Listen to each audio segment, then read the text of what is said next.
Hello, everyone. This is Branson from Think Academy. And throughout this whole Christmas holiday, Think Academy is gonna help you to do the Math Kangaroo level 3 to 4 3-pointers questions. And I'm really excited to seeing you in the future videos. And hopefully you can have a nice holiday, but at the same time, you can also have a great journey to learn math with us. See you soon. Okay, everyone, let's first of all take a look at this 2024 Math Kangaroo Level 3 to 4 problem. Question 1. Which square is cut into two different shapes? Okay, so I'm looking for the only one with the two different shapes, which means I need to exclude those ones with the same shape. Okay, so let's just first of all browse all of the answers and which option you can directly exclude. Which one? Yes, of course. Option B, right? Because we all know that all of them are actually inside of the square. The square is being divided into two shapes. And this one is connecting the diagonal points. We all know the diagonal line can cut the square into two exactly the same right triangles. So those two shapes are actually the same. So we can exclude that. And which one another one, which is also pretty regular that we can directly see that they're actually the same. Option D, right? Let's take a look at option D. You can see the square is being divided into two trapezoid. Okay, so let's see if the two trapezoid are exactly the same. As you can see, all of them are actually right trapezoid. And their upper base, this one is 1, this one is 1.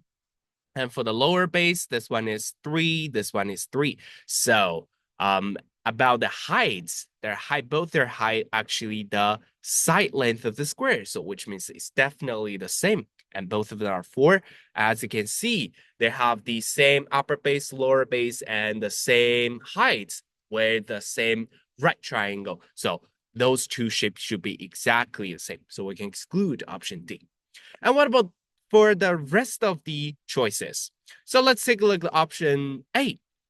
For the option A, as you can see, those two shapes, they're not regular. So let's just count how many braids inside of it, how many unit square inside of it, right? So as you can see, for the first shape, you can see for the first column, we actually have 4 squares in it, unit square. And the second column, you have 2. And the third column, you also have 2. And let's talk about the other side. For the other side, the first column is also 4, and the second one is 2, and the third one is 2. So which means option A, they also have two exactly same shapes. So this one can be excluded as well. And let's use the same method to look at option C. For the option C, you can see that for the first shape, you have 4. For the first column, you have 4 unit square, and for the second column is 1, and the third column is 3. Okay, and for the other half, for the first column, you have 3, second column is 1, the third column is 4. So exactly 4, 1, 3, and 4, 1, 3. And we just like rotated this a little bit, and which means this one can also be excluded because those two parts are exactly the same. So what about the last one? The last one, you can see that the one part of the shape actually have 4 unit square in it. For the other part, do I have any 4 unit square? No, not exactly, right? So for this one, we can actually shade it, the part into 2 parts. So you can see one of the part looks like an F, and the other part looks like a U. So apparently those two are exactly different. So this is the only option that we're looking for. Talking about this question in the Common Core standard, it's actually the geometry and partitioning. And this one, if it's in public school, you would just have you to cut this into some regular shapes like the sectors or the rectangle or something like that. But in Math Kangaroo, even though it's just the first question, you will ask you to deal with those like irregular shapes. So that's why we said that Math Kangaroo can help our students to strengthen our spatial thinking and some other mathematical skills. Now let's take a look at this 2024 level 3-4 question 2. What is the smallest number of ladders the firefighter must use to reach the fire without jumping between the two platforms? So that means we need to the firefighter cannot directly jump to the other side, for example, from here to here, right? So he has to use the ladder. As you can see, starting from the firefighter, he actually has multiple ways, multiple choices, right? But starting from the fire, we only have one way to go to the fire. So probably for this question, we'll think about we need to work reversely, work backwards to starting from this fire to walk backward to see, okay, what is the only way that I can get from firefighter to fire, right? So let's start from the fire. From the fire, there's only one way to go downward because I want to reach to the firefighter and then keep going. There's only one way to go to the downstairs, right?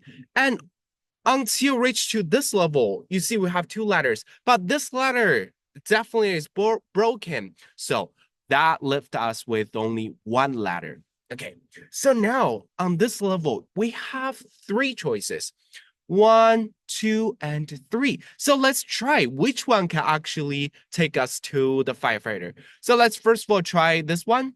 And if I go to this one, oh, this level is actually pretty distant to firefighter. I cannot get to the firefighter from this level. So definitely this one is not the choice here. And if I go to here, and then again, I cannot jump to here, right? So basically, this ladder is also does not work. And if I go to here, apparently this is the only choices that got left, right? And then if I go to here until this level, this ladder is broken. So the only way out is go to this ladder. And until this platform, this is the only way. And now you can eventually see that we finally go back to the firefighter, which means firefighter is gonna starting from the right side of the ladder and to go exactly the routes that we mark to get to the fire. So now let's just count how many ladders that we used. 1, 2, 3, 4, 5, and 6, right? So this is how we get the answer. And because here we're looking for the smallest number, we cannot take some detours, right? So this is how we get it. And with the common core knowledge point behind this is actually the logical reasoning, problem solving, and spatial reasoning. So basically, you're going to solve problems involving paths and distance using logical reasoning and visual representations. And in the basic common core, it will probably ask you, oh, let's see, from one point to the other point, and what is the distance or how many line segments do I have? This most basic ones. But in the Math Kangaroo, even though it's just the second question, you will involve something like the reverse thinking, working backward, and also to find the smallest number of ladders. So those are actually the more advanced questions than the common core, okay? So that's why we can help us to build the students' logical reasoning.